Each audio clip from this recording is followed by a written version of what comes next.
Swayam Prabha. Digital India. Educated India.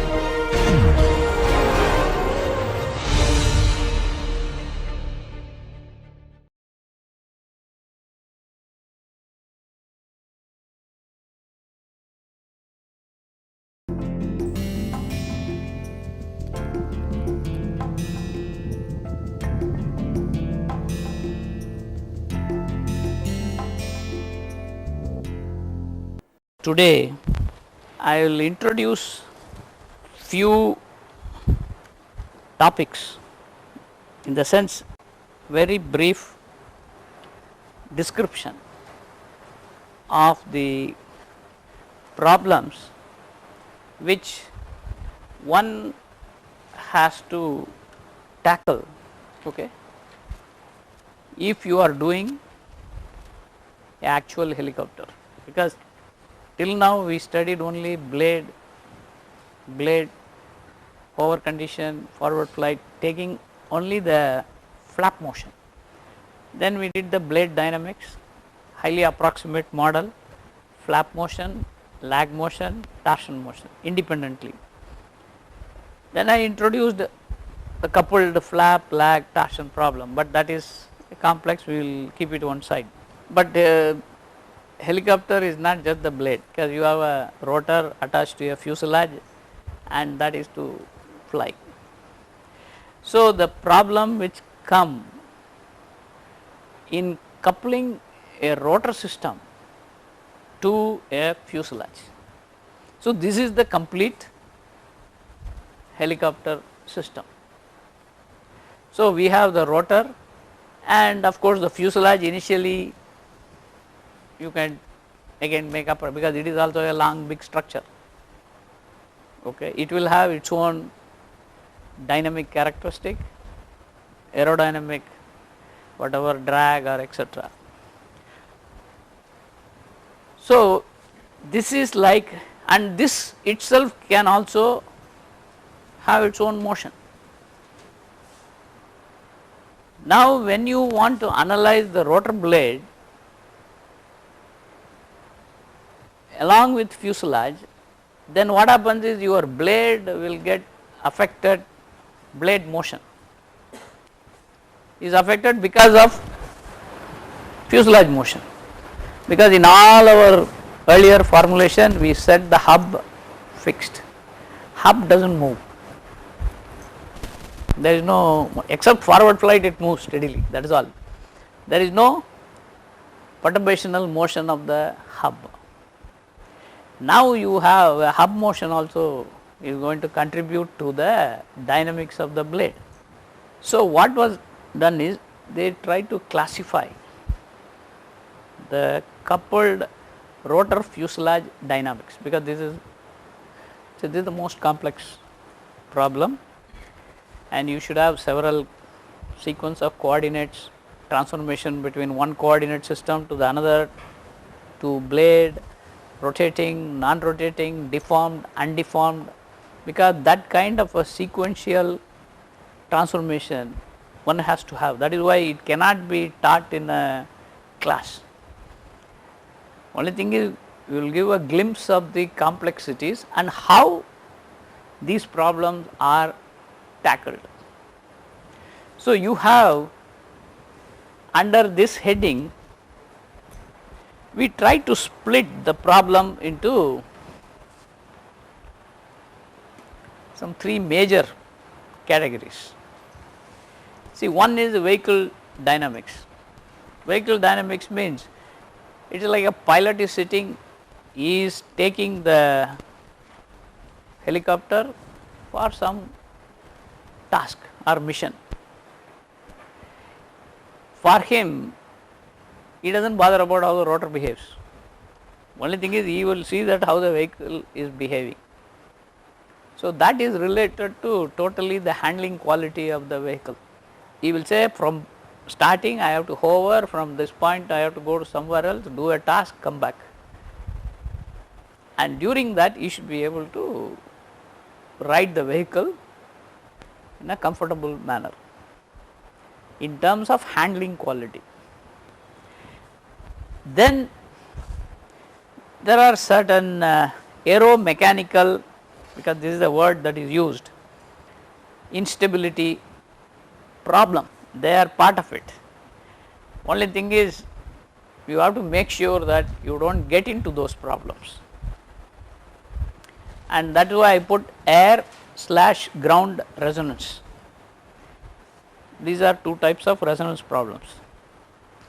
Ground resonance is more catastrophic compared to air resonance. Here also it is a couple between rotor and fuselage motion. Now, what type of problem is this? That is why you have to see in each case how the dynamics itself is changed, and of course, the last problem is vibration, vibration in the helicopter, not the steady load, please understand. Now, this is a vibrating machine, helicopter is a vibrating machine, only if you sit inside you will know, but if they fly at low speed it is all fine, but when they start flying at high speed then you have to be there physically, because I was fortunate to fly in the ALH in the initial production when they were starting. When they flew, you will be surprised, I was sitting at the back, the window or the door pan that was vibrating this much, you feel that the whole thing will shatter off, which is really scary, because they deliberately did that kind of a loading condition. So, you have to minimize, but vibration problems always exist in helicopters ever since the first helicopter was built, and even today it is a problem, but this is being studied for a long time. Industry, they follow certain procedures to reduce the vibration after the helicopter is built, because of the simple fact, if you want to know the vibratory load, how much is the load that is coming, the estimation of the load from a theoretical formulation to actual reality, there is a big gap, because still we do not know many things. We make approximation in blade modeling, we make approximation in aerodynamic modeling, and there are a lot of rotating components in the helicopter, everything contributes to the vibration, and the fuselage is a flexible structure, now it is a vibrating structure. Now, you see in each problem the approximation that is made in modeling and to understand what really happens in the helicopter, differ from which problem you are addressing. Suppose if you take, I want to study vehicle dynamics, that means how the vehicle should move when I give a control input, how it turns, because pilot has to fly. Like you have a motorcycle, you say you want to go at speed, you say increase the throttle, but when you increase the throttle it accelerates. Similarly this also, but if it accelerates very fast, very slow, that is how the quality, but that is purely a qualitative statement, the pilot how he feels comfortable.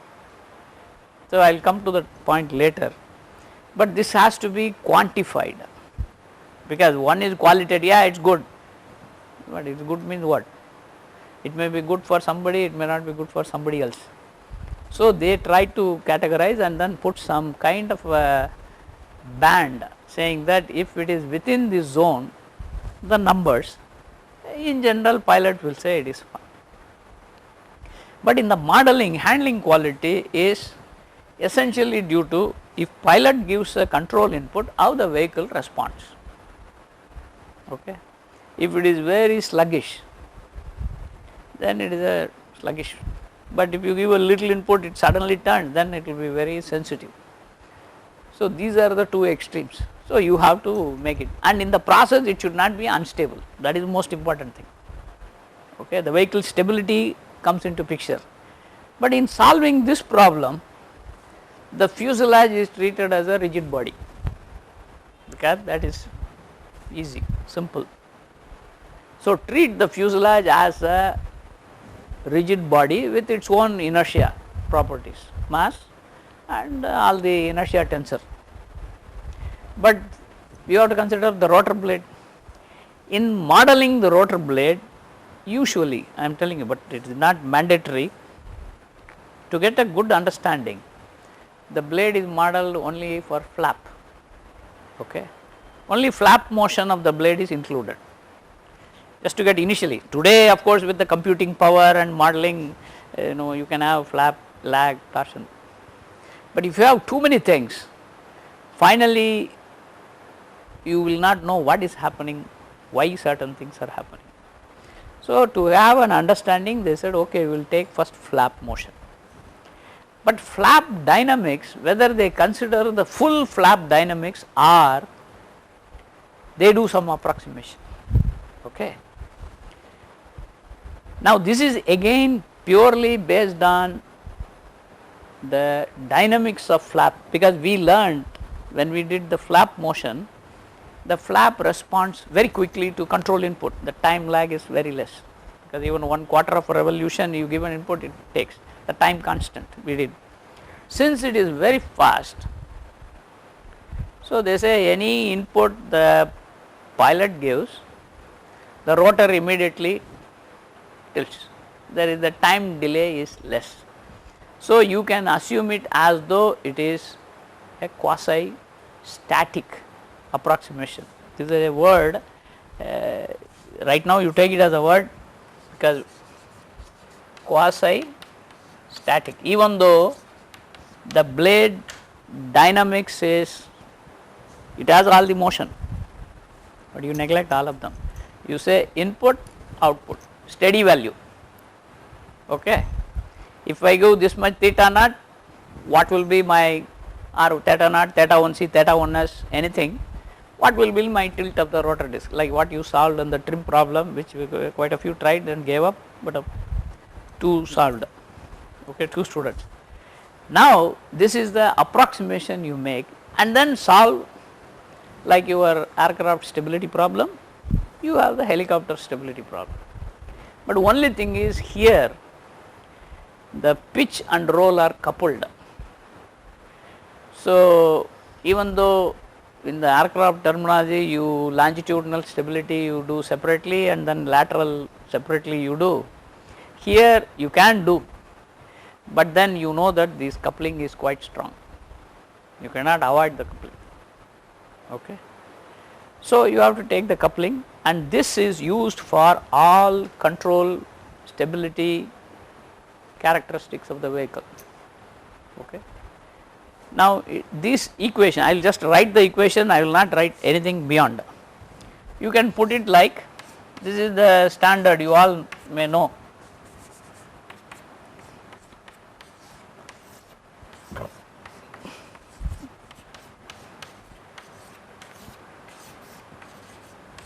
Okay.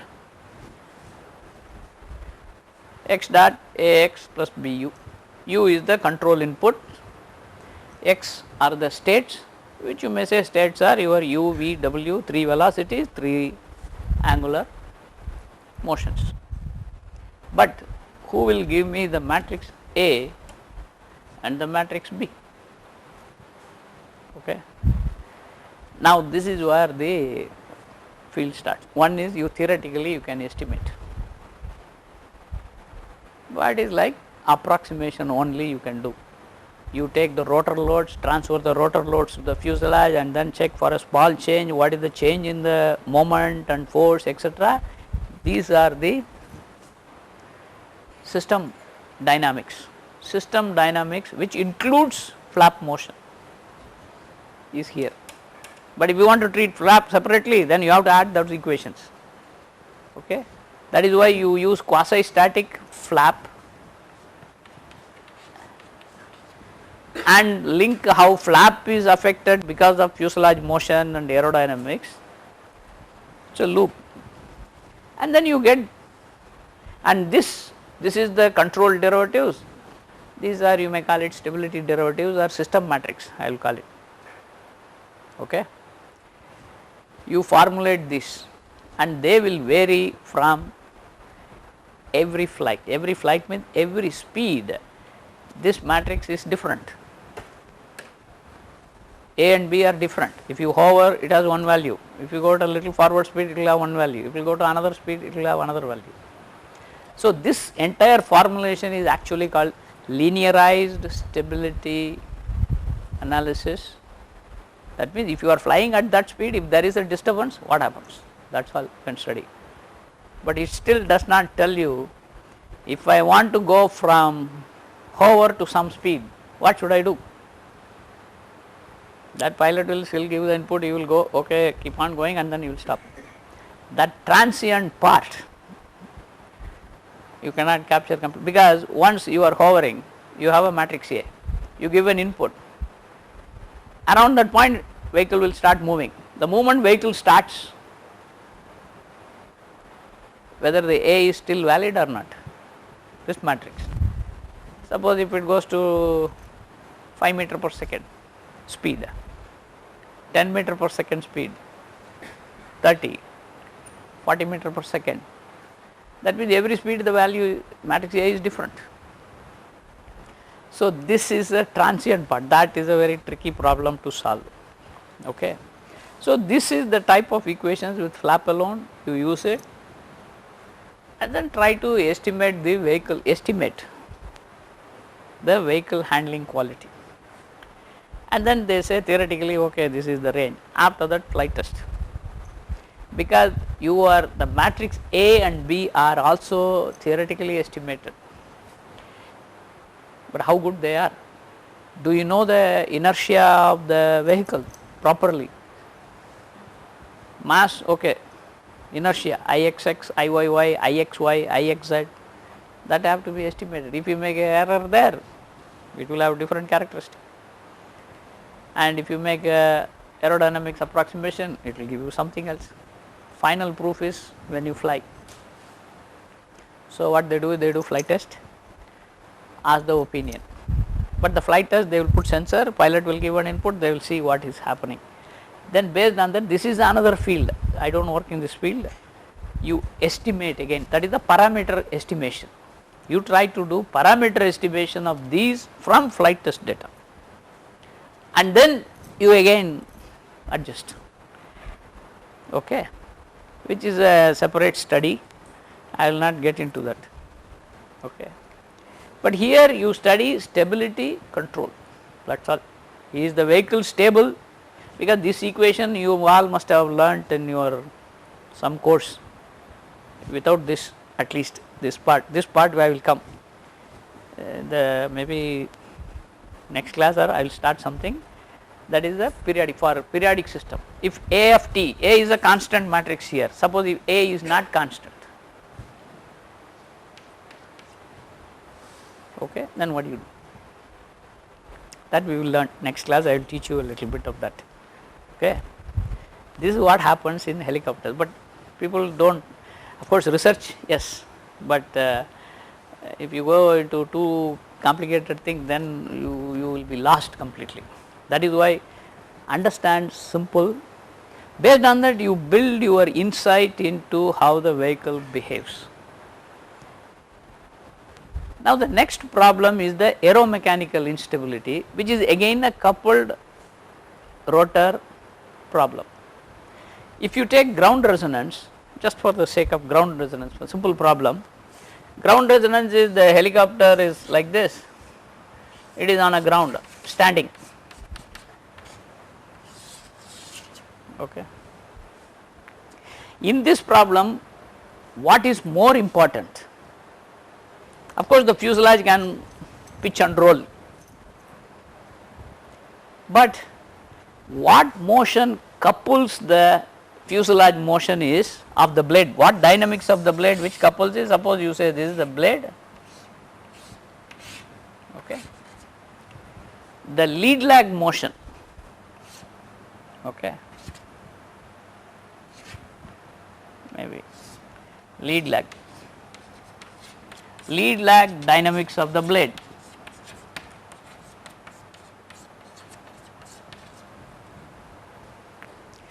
This is important if you want to solve ground resonance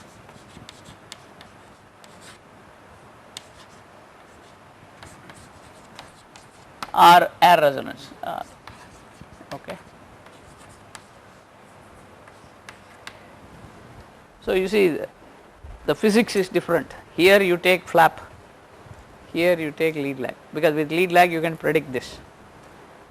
Of course, if you say, if you ask why should I not include flap, if you want to include, you include, but you can't neglect flap. That is what I am telling you. You have to have flap dynamics in the problem, because without, sorry, you have to have lag dynamics in the problem. If you do not have lag dynamics, you may not get that instability, but you can have flap lag everything. That is for more accurate prediction of the instability, the frequency, the damping, etc.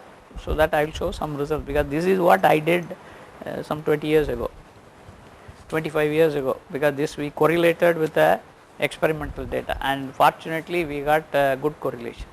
That is how my equations became, kind of okay, reasonably right equations, you may call it correct equations.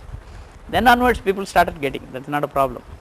Okay. Now you see one flap is needed, more important, there you go, lead lag is important.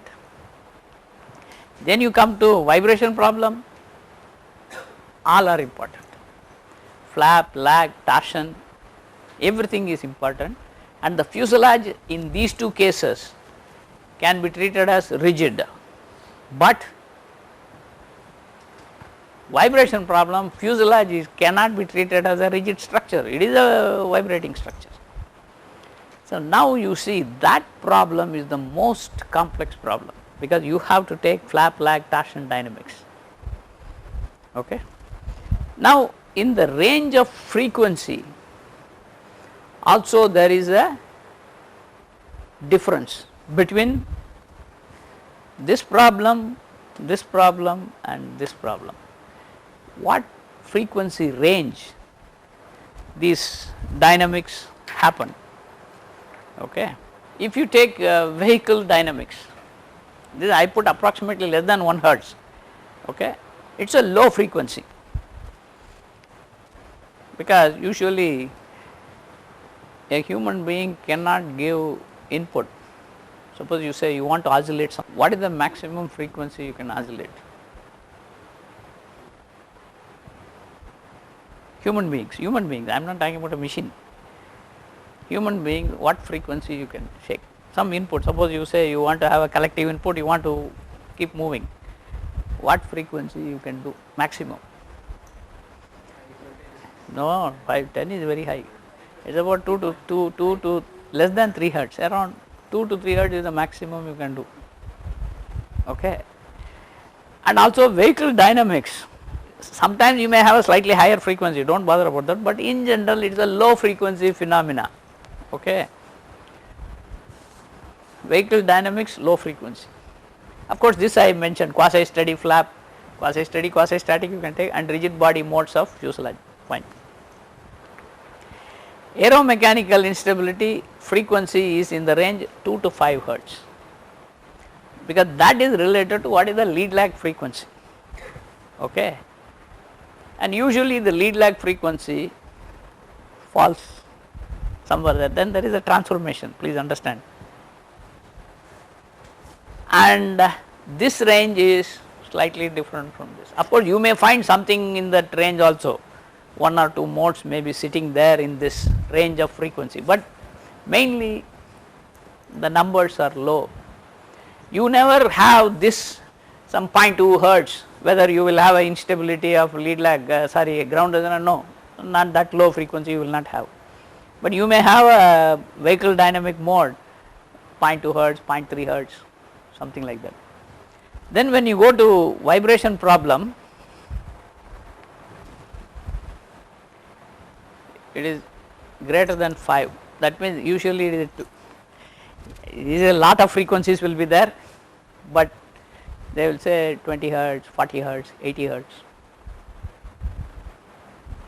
like that. It is anything more. All here you need to have flap lag, torsion of the blade, aeroelastic, full aeroelastic modeling of the blade.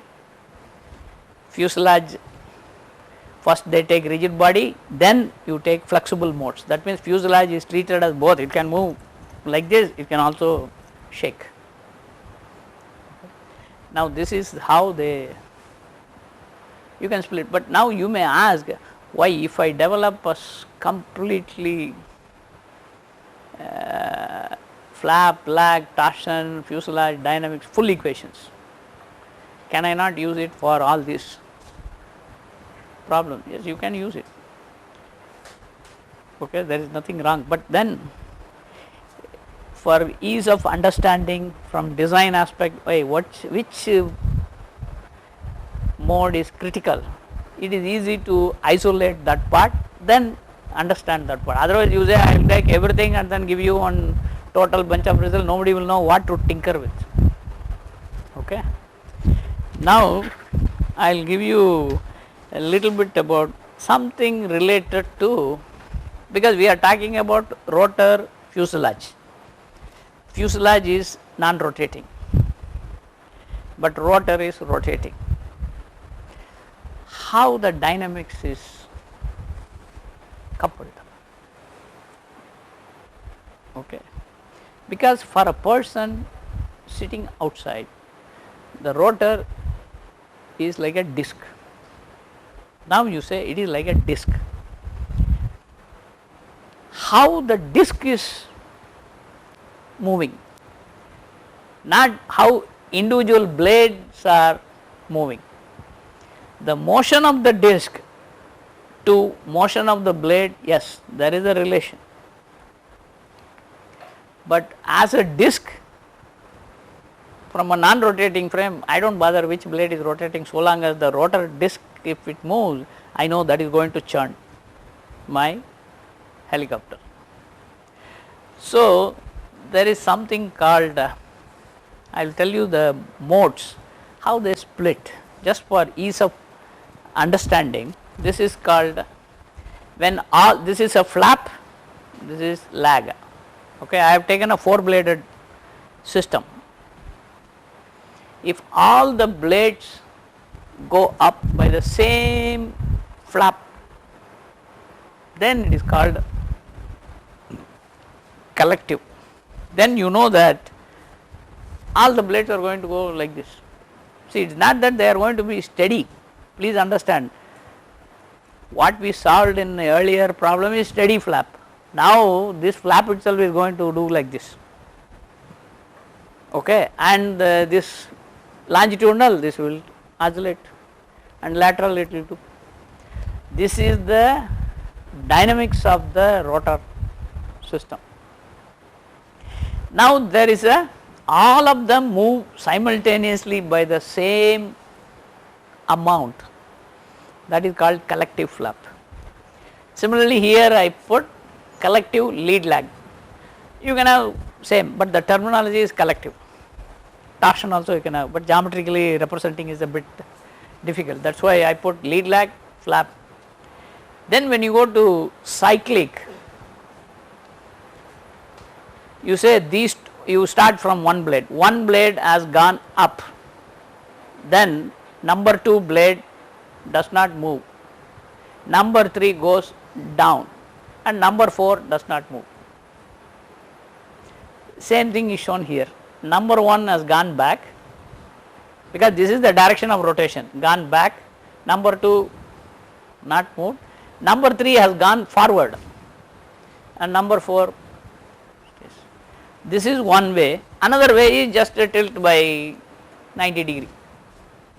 So this is 1C, this is 1S, but you can't split these two, they will always be coupled. Even though for diagram explanation this is how it is given, but you cannot couple these two modes, they are, sorry, decouple, they are always coupled. And then the last one, if you have 4 blades, now this is a very tricky thing. You said you are putting 4 blades, suppose if I have only 2 blades, what will I have? Okay. There is another situation from when I look at it from outside, if there are only 2 blades in the rotor system, what do I call? Collective, you can understand, both the blades go up. Another one is one blade going up, another blade going down. Okay. And that is this. One blade is up, the next blade is down, and the next one is up, and then this is down. So, it is like in a flap, 2 blades are down, 2 blades are up. Okay. Similarly, here if you see lead lag, this is back, this is forward, this is back, this is forward. This is called alternating mode or differential mode, differential or alternating.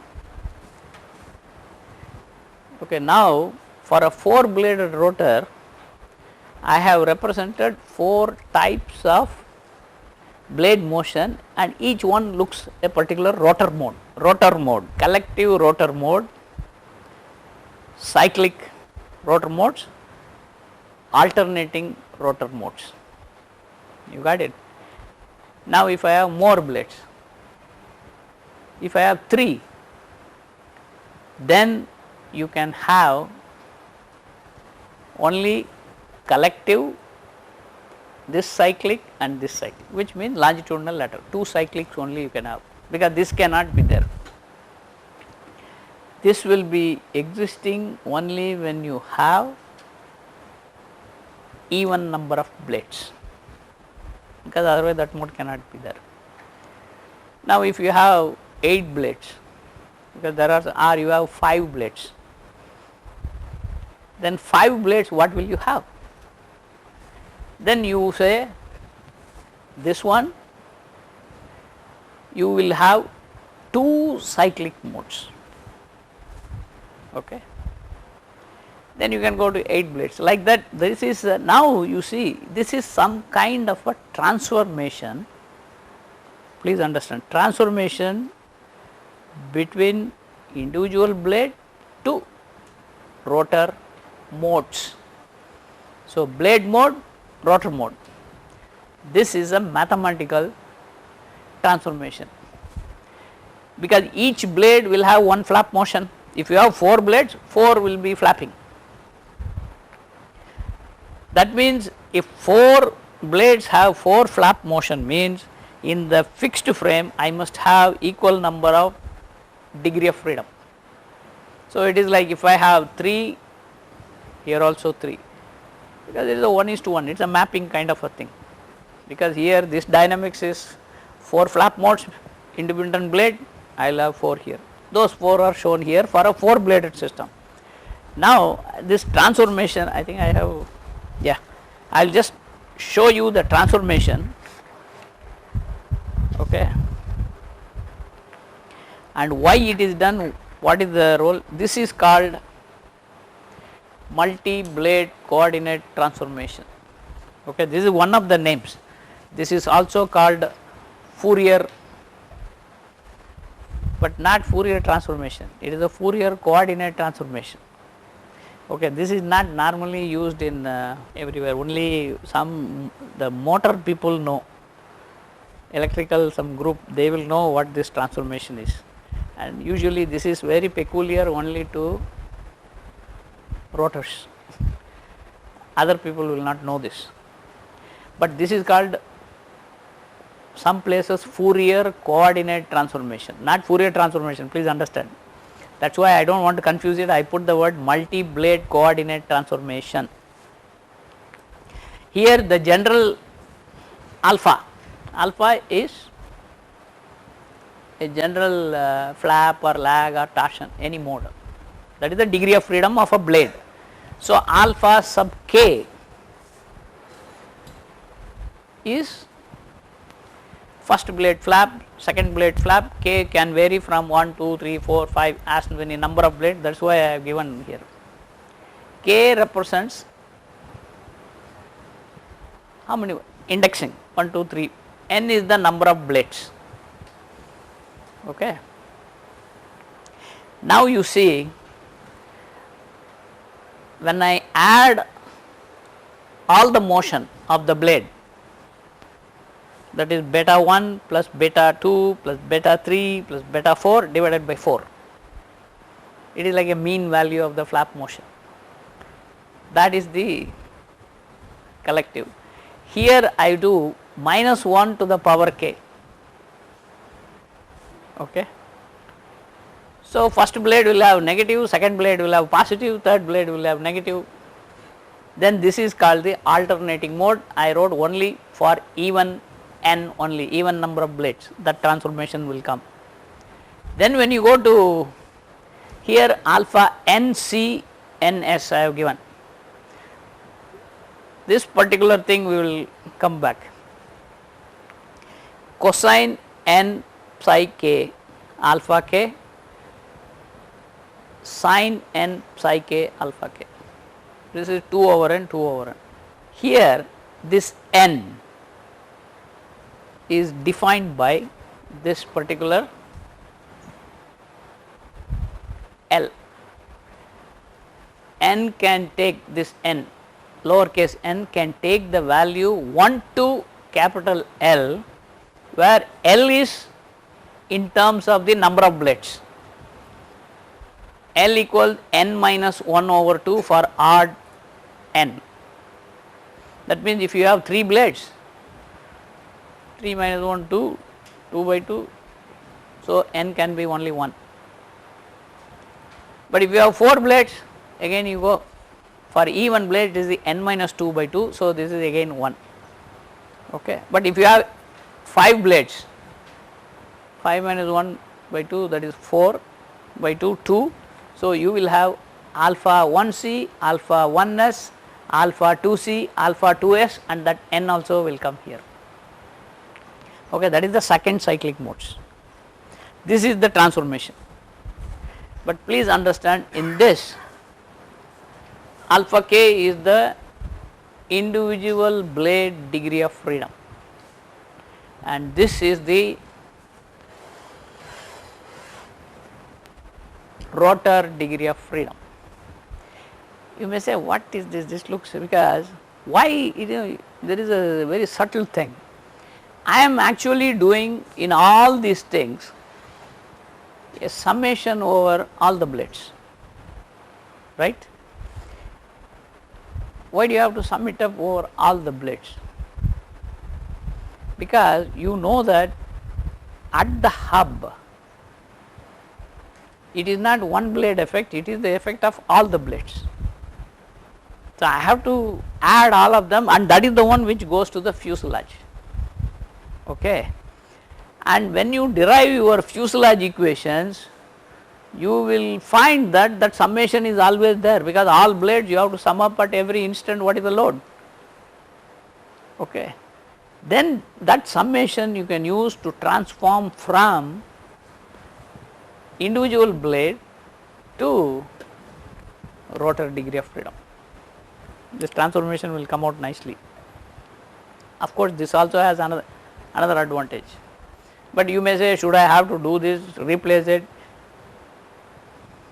If you want, you can do, but this gives a good insight into the problem. Now, if you know these rotor modes, please understand, if I know the rotor mode, can I get the individual blade mode, individual blade motion? Yes, that is the inverse transformation which is given here. Now, if you look at this, this looks like a Fourier series, okay, because any alpha k is some a naught plus summation this, okay, like a Fourier series. But it is not a Fourier series, because when you do Fourier series, please understand, what is that? Your a naught, a1, a2, and then b1, b2, all those, they are all constants, because a periodic signal is written in a sum of harmonic, that is orthogonal functions. Okay, that is the Fourier transformation. but the coefficients are constants in the Fourier transformation, because Fourier transformation, if you say a signal, you will write what f of t is some a naught plus summation a cosine n some n omega plus b n sine n omega t, right. And but these are the coefficients corresponding to each frequency, and omega is the fundamental period of the signal. Okay. Here these are constants and it goes from 1 to infinity, and these functions are orthogonal functions. If you integrate over 0 to 2 pi any multiplication, they are 0. That is why this expansion, this is a very nice representation of a periodic signal, but this is the same representation for a even a non-periodic signal also, like a random signal. Okay. Random signal, you simply say it repeats after infinite time, that is all. Now the summation will become a integral, whereas this looks similar, only difference is this alpha m nc alpha, they are functions of time. Okay, they are functions of time, they are not constants, because the rotor disc can do like this, can do like this, can tilt this way. So it is similar but not same, the form looks somewhat, and then one last term will be there. This is whenever you have a alternating mode, you have to add that term. Okay. Now this is the transformation. Now this you can use it to solve all the coupled rotor fuselage every problem, and it has, I will just briefly tell you. Suppose I take a perturbation flap equation, I put 0, centrally hinged spring restrained blade motion, just for the sake of it. Okay. And aerodynamics I have added here, and rest of the things I am setting it to 0. This is a perturbational motion. This is the, please note, perturbation flap equation.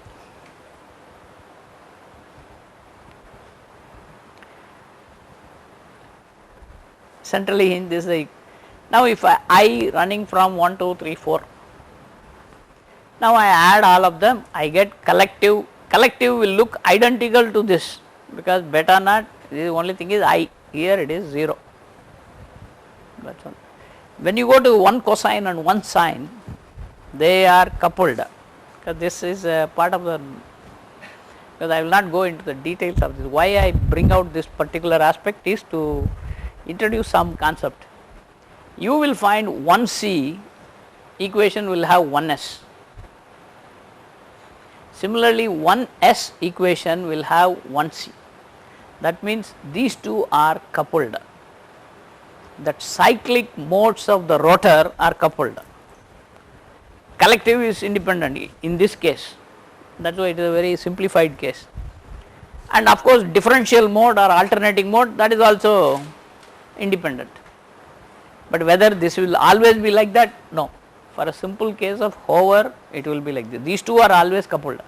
But when you go to forward flight, you will find everything may come coupled. All of them will be coupled. Okay. Now why we look at this particular equation is, you can, this is a dynamics equation.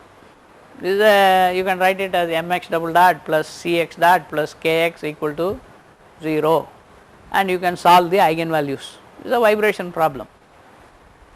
Okay. When you solve the eigenvalues, they are nothing but the frequency and damping. Now what happens to that? So here the, okay, equation in multi coordinates, number of blades n, that is what I have given here. What happens to the frequency? This you know, this is a mx x double dot, you know, zeta omega n x dot something 2 zeta and then omega square. So you immediately say, hey, this is my frequency in collective mode and this is related to damping. Whereas when you go here, you can't immediately say this is my frequency because it is a coupled mode. Okay. You can solve for the frequency and damping because you do the matrix equation, you can solve it. I hope you know it, 2 degree of freedom system. Then alternating you know immediately. When you look at that, this is what is a interesting part. I am writing directly the answer. If you look at this, I will give you here rotating system, non-rotating system. Okay. That means the frequency of the blade and the damping of the blade in flap mode, because this is just an example for flap mode. In the rotating mode, all the flap equations are same. So, their frequency is root of omega bar RF square minus gamma by 16 whole square. This is the rotating natural frequency, and the damping is gamma by 16 with a minus sign. That is, every blade will have the same value. But when you go to the non-rotating, you look at the modes. First say collective mode. Collective mode has the same frequency as this and same damping. Differential also will have the same frequency and same damping. But when you go to cyclic modes, the frequency will be one of them, because there are 2 frequencies. You can't say this is for this is for this, because this is a coupled mode. You will find 1 plus this and minus 1 plus this. Okay. Suppose if you say the rotating flap frequency is 1.09, 1.09 rotating flap frequency, that is this number, I am taking it as 1.09. When I look at the cyclic mode, I will have 1 plus 1.09 and then minus 1 will be 0.09. Okay. Similarly, if you go to the lead lag mode, this can be around 0.7. Okay. If it is 0.7, you will have 1.7 and 0.3 ready. That is, these are non-dimensional frequencies. So, you will suddenly find 2 different frequencies sitting there. In the rotor mode, please understand, this is what causes the ground resonance problems and the coupling, because you suddenly from the fixed frame you see 2 different frequencies appearing, and the frequency, this is normally measured, they are denoted as, I always say, high frequency, low frequency. Okay. These 2, collective differential is known, but when you go to cyclic, in some places the books will say progressive and regressive.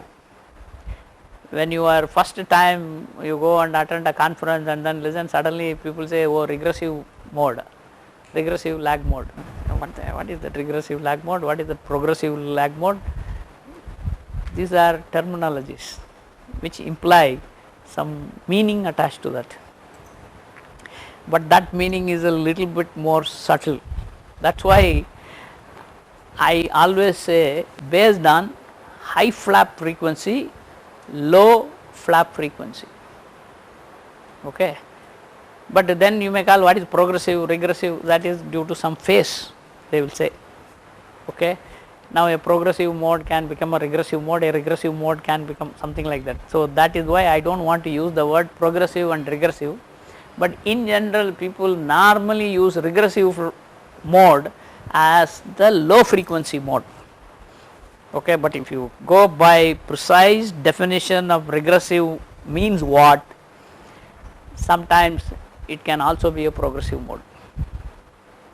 Okay, that is why I do not want to in my all writing of publication everything, we always say high frequency, low frequency, either it is a flap or lag.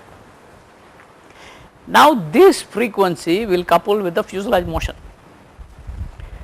The fuselage pitch and roll frequency need not be near the flap frequency or the lag frequency, but if usually you will find pitch and roll frequency of the helicopter on ground, it will be about 2 to 5 hertz, somewhere around that.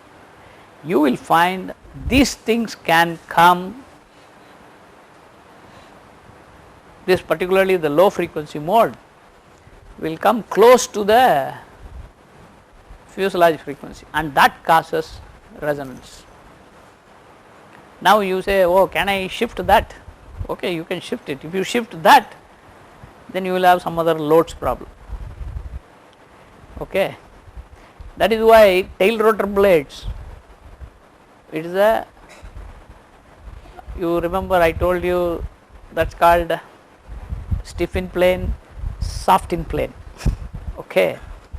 Now if you take a stiff in plane blade, it will be already 1.7 something like that, 1.7, 1.8. Then when you have that large value, it will become 2.7, 0.7 of that order. Whereas when you take 0.7, it will be 1.7 and 0.3. Okay. This is how the numbers, and this will happen for all, whether it is a flap or lag or torsion, every mode it happens depending on its own frequency. That is why you find in the fixed frame you will have all sorts of frequencies coming in. Initially you will not know where is it coming from, because you know my blade is only having this frequency and here I find some other frequency sitting there. You will, in one of the experiments, actually that was a very interesting thing. There was one frequency which was coming, experimental measurement, but you put standard aerodynamic, two cases. This I thought I should share. Experiment was done with 2 types of blades. One with matched stiffness. I hope you remember what is matched stiffness means. I mentioned in the class. Okay. Another one non-matched. So if this question is there in the exam, then you will keep turning your notes. No, I am just saying matched and non-matched. Everything is same, only this difference was there. Experiment was conducted, stability was analyzed, everything. We have our equations. It is matching very good with the experimental data in one case. Only change is the other experiment, there was a change in the matched stiffness, which you can also incorporate in your mathematical model. We incorporated in the mathematical model, but the results we are not getting it matching with the experiment. So you say one set of equations representing the dynamics of the coupled rotor fuselage system, one particular configuration of the blade, it is exact, in the sense very good correlation. Just one change in the parameter, which I can also incorporate in my equations, I don't get the result. Then this is what is going on, because this is something like, that is where the lack of understanding of what is the reason for this, because then you realize we have our model. See, that was an experiment, that is not cheating. Model, you make approximations, you made 1, 2, 3, 4, 5 and then derived. Then you find that this model is valid for both cases in terms of representing them, but one is giving result, another one not. So it was a big debate, and finally they said, okay, let us, what is the effect? You change the aerodynamic model. Okay, then is what was introduced is the inflow model. Please understand, inflow. A dynamic inflow model was introduced. That means the inflow is also changing when it is shaking. That means you should have a model for that. He said constant inflow, uniform inflow, everything we use. Now you say I want a time varying inflow. Please understand, how do I get a time varying inflow? Then you say, okay, let us, it's all again very, if you see, the physics is very beautiful. Inflow is related to thrust. That means if I change my thrust, my inflow varies, simple. Similarly, my pitching moment, I will calculate at the hub pitching moment, roll moment. I assume like a Dries model inflow, but I will say my inflow is time varying. So, I simply relate change in thrust to this, change in dynamics to this, and then some mass effect has to come. That came from, very interesting thing, came from airships, okay, the dynamics of airship. That was done long time back by Munk, I think 1940s, or these are all very old papers, 40s or 20s. Munk, M-U-N-K, okay. It is a very interesting thing. Okay. Airship. Airship is a ellipsoid. You know what a ellipsoid is? Ellipse, you rotate about any one of the axes, major axis or minor axis. It is a major axis. Now, if you freeze the major axis to 0, it will be a disc, right? A circular disc. He developed an equation. If an airship moves, what is the difference between airship motion in air and then aircraft motion in an air? Because when you have airship, it displaces large volume. When it moves, it also takes the surrounding air with it. Suppose you take a balloon, you see, you hit, it just, see, it does not go very nicely, it just gives a jerky. Actually, the inertia of the balloon when you tap it is not the balloon inertia. Balloon plus the surrounding air inertia you have to add, okay. That is what the apparent inertia effect. Now, he developed one for that means air mass is added into the your physics, okay. So, that was he developed. If you squeeze everything, it will give you some approximate number, and you just take that number, put it in this model, you run it and it worked. Then you are able to capture those frequencies. That is what I am telling you. See, then they say, oh ho ho, aerodynamics of something else affecting my frequency in getting in the coupled rotor fuselage dynamics, and you are able to get that. But it is a relation of so many hanging things brought together to solve. But you may say, oh, these are all heuristics, this is what is, there is no solid proof, solid theory. Yes, some of the things are not really. If you say momentum theory is valid for steady flow, is it valid for unsteady flow? You know. But then you say, okay, if there is a perturbation, okay, change in thrust, change in inflow, that is all, you relate it, okay. You do not give a proof. Later people started working a little bit more and more, and then think, that is why I am saying is sometimes the experiments throw, okay. So, what I have, this is what the root locus plot, which I asked you, real part, imaginary part of the roots. So, you put the value, all of them have same frequency and same damping in the collective mode, whereas in the rotating frame they all are same. When you go to non-rotating frame, they split. You will have a collective differential here, high frequency mode there, low frequency mode here. Of course, this is a mirror image because plus or minus always complex roots. So, you get suddenly more frequencies, okay, and these are responsible for certain instability. I will not go into the details of the problem, I simply skip the whole thing.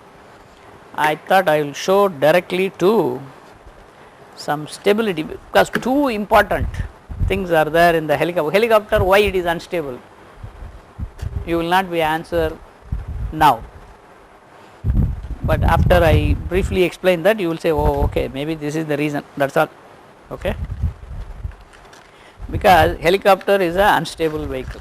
So, I would like to show some particular, yeah, okay. When you are dealing with the handling quality of the helicopter, okay, I will show the just I think very simplistically, this is what I said is the flap,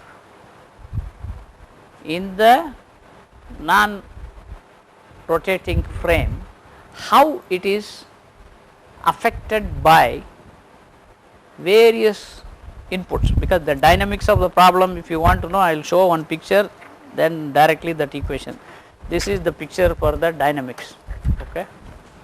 The blade is flapping, the fuselage has all these motions. Okay. I have to derive the complete equation, hovering condition, and we will not bother about that part because this itself is a mess. What I want to show here is just how my rotor cyclic mode 1C 1S influenced by theta 1C, I put a bar, is basically a pilot input. If the variation in that, how they will, theta 1C will affect both, 1S again will affect both. This is RY dot, which is the fuselage longitudinal, sorry, lateral motion, Rx longitudinal motion, and then theta double dot Y, in the sense about the Y axis, which is like pitching acceleration, and this is the roll acceleration, angular acceleration, and then this is the pitch, sorry, this is the pitch rate, this is the roll rate. Okay. Now you see all of them will affect my flap. Now when this is affected, hub loads are changed. When the hub loads are affected, fuselage motion is changed. So this particular thing, there is one important, which they always say, coupling parameter. That is, I give one input. If I give longitudinal cycling, I find I get a roll also. This is related, if you see, omega r f square minus 1 divided by gamma by 8. Now you would have seen this expression in all your beta naught, beta 1C thing, okay, and that is the coupling parameter. Now you see, if you change your flap frequency higher, you increase the coupling tremendously. That is the reason why flap has to be at a specific value, because it influences everything. Your flight dynamics is completely influenced by flap. But you say lag does not influence. Well, yes, but the dominant, you look at it, the dominance of each mode, and then the lock number, which is the gamma. So you see, both of them affect the coupling. So actually what happens is, as you go at some speed, if pilot wants to give a pitch motion, actually the helicopter will roll, and it is not what you get, the unintended motion is much more than what is intended. Then what you do, because when you give this, you suddenly roll, then you will start correcting that, and it will give, then when you correct that, this will start doing. You will have a tremendous coupling between this motion. Sometimes you will get the undesirable motion much more than what you intended for. So these coupling, one has to be used, pilot should get used to that, number one. In the design, you try to minimize, that is all, you cannot eliminate. Suppose if you say centrally hinged blade, omega RF is 0, good, but then centrally hinged blade will not have a good control characteristic, because you can't get a control movement, because your CMY, CMX you got, that is related to same omega RF square minus 1.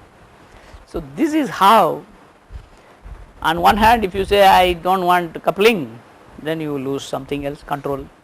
So this has to be adjusted. Okay. Now I thought I will show you some important stability characteristic, which is like, suppose you say the helicopter is hovering, okay, take it, and suddenly the helicopter moves, just slight motion, or there is a wind, anything you can take it. If it moves like this, just this is called speed stability. Okay. If you are suddenly, if you go, what happens? One side, I will say, this is a very interesting thing. There are two aspects which are speed stability, angle of attack stability, and something like that. Okay. Speed stability, your helicopter is, okay, you are hovering and you find there is a small disturbance. Disturbance can come even if you do not move, air can come. Assume that air is coming, then what will happen if this is the rotor disc and this is your forward direction, this half of the blade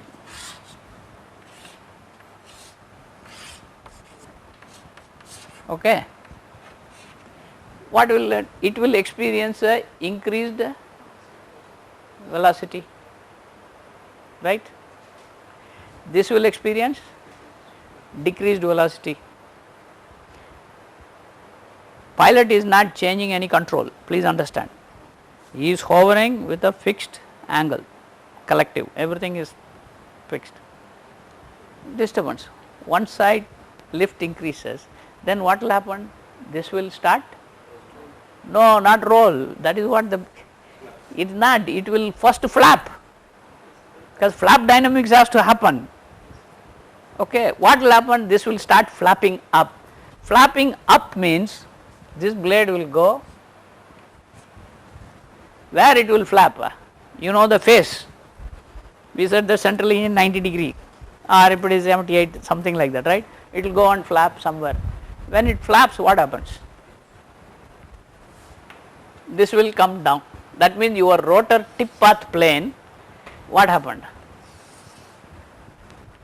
Tip path plane has tilted back. When it tilted back, the thrust vector, what happens? What is the T? T goes. When the T goes back, what happens? This will start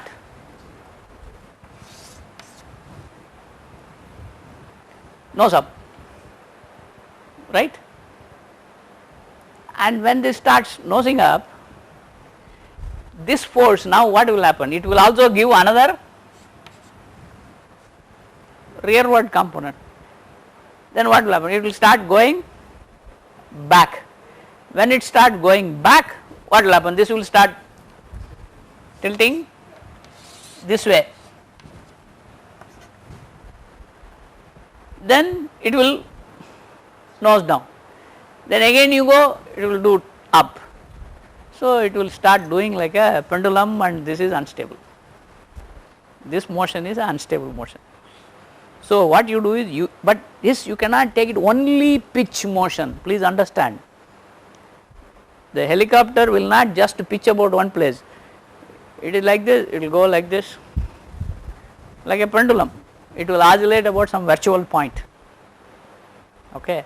But this is the speed stability, because what you give a forward motion, in the sense a disturbance, that will actually make the helicopter nose up, and the nose up thing plus there is a tail, then it will start going back, and it can do both pitch and roll, both sides of motion. This is very important stability derivatives, which causes the blade helicopter to be unstable. There is one more term which is called the angle of attack stability. Please understand, this is speed stability. Another one is angle of attack stability. Then you may ask, what is that? Is a little different in the sense helicopter is flying forward, steady speed. Okay. When it is flying forward, you find suddenly the helicopter gets a slight disturbance in the vertical direction. Vertical, that means that is equivalent to variation in inflow, right. the inflow variation, here also it will change, here also it will change, but in this side this is a retreating, the forward velocity is less, here the forward velocity is more. Okay. Therefore, the change in angle of attack on one side to this side is different. Okay. Please understand, this is angle of attack stability.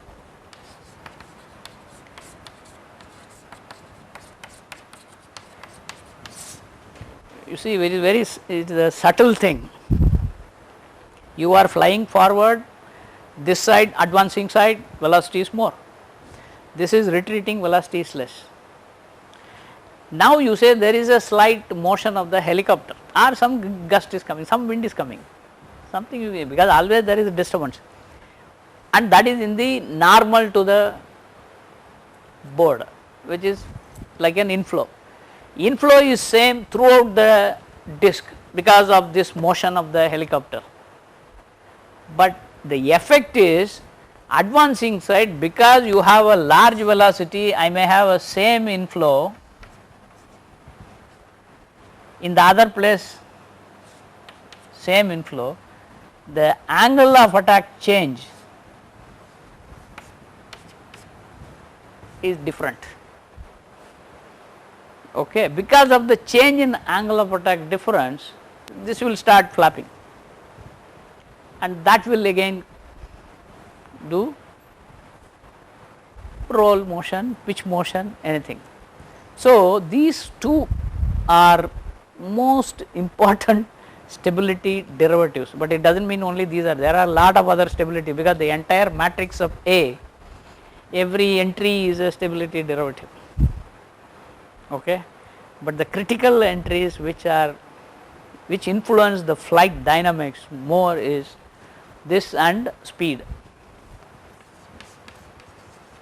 So, these are the two, but the physics is, it is very quantify, you have to get it, that means that depends on what speed you are flying, how to calculate, then it will depend on whether the blade is stalling, whether the blade is not stalling, all sorts of things. Okay.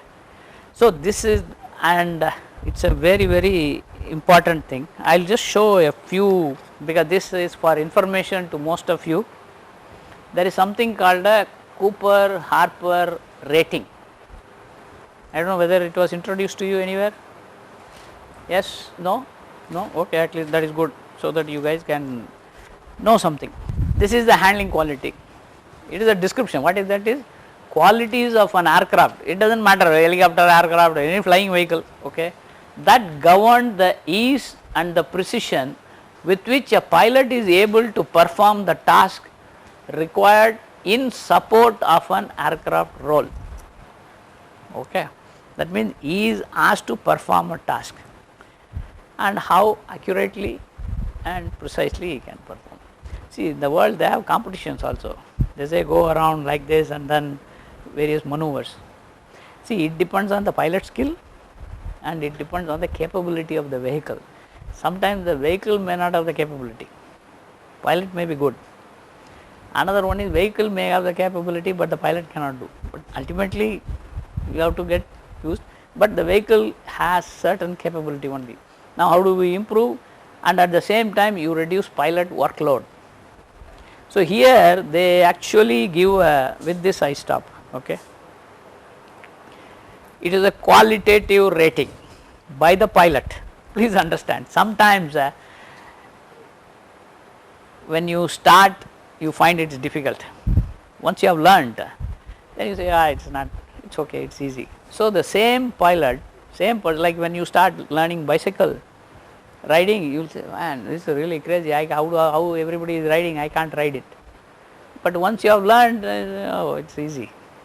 So, the same person, depending on experience, you will say, oh, this task is fine. But normally they classify as 1, 2, 3, 4, then 5, 6, 7, 8, 9, 10. This is basically level 1, level 2, level 3 and then complete intensity, you just do not bother about this. So, any aircraft or vehicle which is built he will evaluate. It is desired all aircraft characteristics, yes it meets, okay. Here you see somewhere here deficiencies, but warrant improvement minor to very objectionable. Here deficiencies require improvement major, here improvement mandatory, that means it is he just cannot, okay. So you see they always ask a question, adequacy for selected task are required, satisfactory without improvement. If he says yes, go up. So you see it starts with is it controllable first. If he says no, go and change your aircraft. First is controllable. If he says yes, but adequate performance attainable with tolerable pilot workload. If he says no, you go deficiencies require improvement. If he says yes, okay, is it satisfactory without improvement. If he says no, you have to improve, means these things warrant improvement minor to sometimes very objectionable. If he says yes, then he say adequacy for selected task are required, then this is the aircraft which is a desired. Then they will say this aircraft is good, but this who decide? The test pilot, okay. That is where the test pilot role, it is all what? If he says no, it is no, because you do not build and then you do not ride it. If you build and ride, then you yourself will feel. You are building something and somebody else to have to ride, okay. This is a very tough, that is why aircraft after design it goes through, that is why PT1, PT2, technology demonstrator, TD1, TD2, all these you find everything has modification, modification, modification, modification, finally you will say okay this is it, you can't do that. Because in some cases I will tell you, in the helicopter I have some details, they had to change the rotor shaft itself, height completely, because they found that it is vibrating too much, and that is a major design change, okay, which means it is like a new project. So it went through the whole thing. So there are also questions from HAL side also. I was there in the beginning, some what do you call, you may call it you give your report, because final decision is they will take, you say what you feel. So like that there are questions, some questions require, are you going to change the entire blade? Entire blade design is, that means you are starting from day one, go through. So if finally it is like pilot has to accept the vehicle, okay.